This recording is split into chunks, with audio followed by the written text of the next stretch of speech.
No এবং not এই দুটোই নেতিবাচক ইংরেজি ওয়ার্ড, ইংলিশ নেগেটিভ সেন্টেন্সে ব্যবহৃত হয়।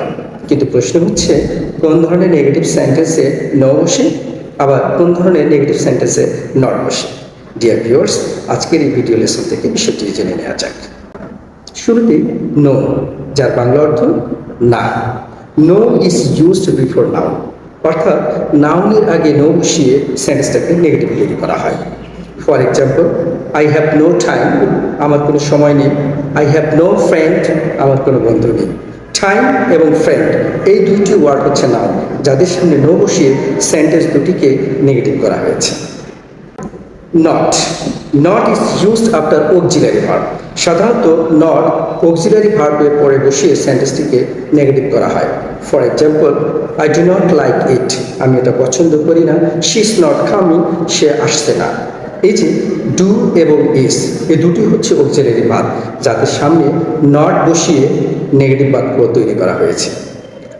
আশা করি বিষয়টি ক্লিয়ার হয়েছে। Thanks for watching the video. See you next.